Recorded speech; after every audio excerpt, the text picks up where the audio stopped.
Hello everyone, I'm Meteorologist Charlie Ironmonger. Thank you so much for joining me today for your 3 p.m. news and weather update from the First Alert Desk. Before we get into the news, again, want to give you guys kind of a look at what we are seeing for this coming weekend. I know there's probably more than just a handful of you who probably are going to be wanting to get out and about with your special someone tomorrow. Of course, it is Valentine's Day and weather is going to play a factor in it. If you don't plan right, you could end up sorry. 45 degrees right now in Greenville, sunny skies, and I'm here to tell you that the sunshine is going to be carrying over into tomorrow. Now, the big difference that we're really going to see is in our air temperatures. Today, we're pretty chilly out there. 45 degrees is not warm considering the time of year. Yes, you could argue that, well, Charlie, we're in February. That means it's winter time, and in winter, we tend to get colder. 100% correct. Normally this time of year, though, we see the upper 50s. For our daytime highs. Here we are at what is usually considered the warmest hour of the day. Right now, we've got air temperature sitting generally in the mid to upper 40s. A few of us, in fact, still in the upper 30s around Oriental and Hatteras. Now, again, the chill goes away a little bit more tomorrow. We'll be back to around our seasonal average for tomorrow afternoon, but we also need to talk about the potential for rain. We are in need of the drops. This is the latest drought monitor that was updated yesterday, and it shows most of eastern North Carolina's inland regions along and west of Highway 17 looking at a severe drought that is currently intact. Along Highway 17 and then a little bit east of 17, looking at a moderate drought. And there, again, are a few of us that are still considered as just abnormally dry, but everyone is in need of the drops, and the drops are coming. They won't be here tonight, not going to be here coming up for tomorrow, but by Sunday, rain showers will be moving across eastern North Carolina. And that is important to note if you are trying to plan out something special for you and your loved one to do this holiday weekend. Saturday night, it's looking like the opportunity for rain is shrinking, getting smaller and smaller. However, for Sunday morning, rain showers are expecting to roll in. Should end up seeing about half an inch to up to an inch of rain out of this system. It's not going to present us any sort of severe weather potential, nothing like that. These are just going to be light to moderate rain showers rolling through, but because they're going to last all day long, we could again see some higher rainfall totals when all is said and done. Of course, that brings me to my next point. Coming up in just under 1 hour, we've got the start of ECU baseball. Pirate baseball kicking off the opening weekend against Xavier at 4 p.m. today. 47 degrees at Clark LeClaire by the time we get that first pitch out. Coming up for tomorrow, it's a doubleheader because of the rain on Sunday.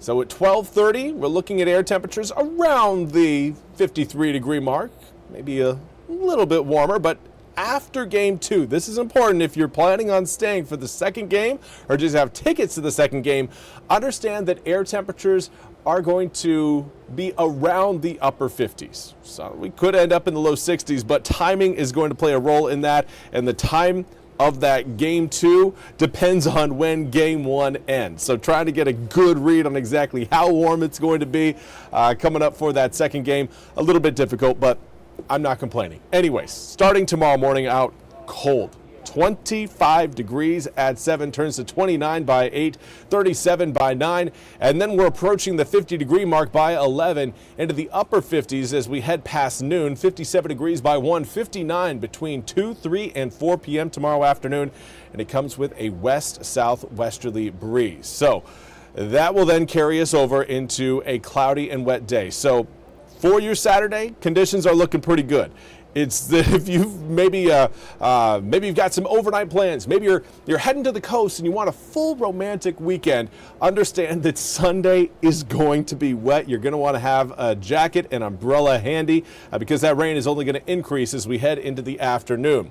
Now, 56 degrees on Sunday turns to 57 on Monday, but after that, air temperatures really start to spike, getting back upwards into the upper 60s to low 70s, which will put us about 10 degrees warmer than our seasonal average for Tuesday, Wednesday, Thursday, and Friday. Next Saturday, we cool down again as another cold front tries to move into the east. Right now, rain chances looking minimal, but those will probably go up as we head through next week, depending, of course, how that whole system really kind of comes together. So that's a look again at your forecast. We do have some news stories we also want to bring to your attention. First one out of New Bern, where these two men are now looking at, well, life behind bars. As Thursday, the Neuse River Narcotics Task Force searched a home on West A Street. Deputies say they seized 1.3 ounces of methamphetamine, a small amount of cocaine, and 9 pounds of marijuana. 36-year-old Sonny Morris Jr., identified as a resident, faces a number of charges. For a full list, you can head over to our website, WITN.com. Now, both Sonny and Sonorius Morris were taken to the Craven County Jail.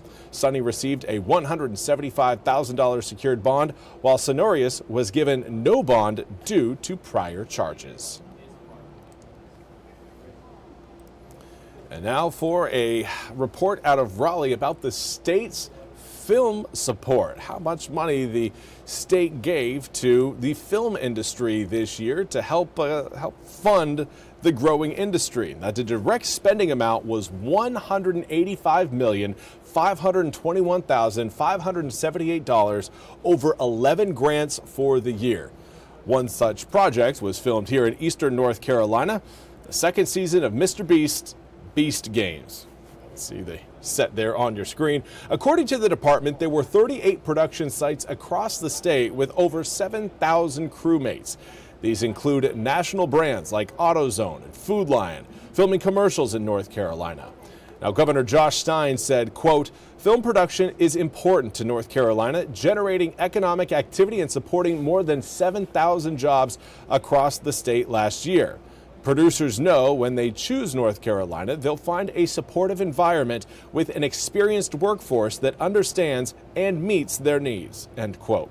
Now, state officials highlight the following as big-name projects from the year: Top Chef Season 2, The Summer I Turned Pretty Season 1, and the feature-length film Bad Counselors. And that's all we have time for today's 3 p.m. news and weather update from the First Alert Desk. I do want to say good afternoon to Esmeralda from Chinquapin. Thank you so much for joining me, Esmeralda. Hopefully you all have a fantastic rest of your Friday. We'll be back with more news and weather coming up at 4 o'clock. Until then, again, enjoy the rest of your Friday. If I don't see you at 4, make sure you have a fantastic weekend, and know this Valentine's, someone out there loves you and cares about you.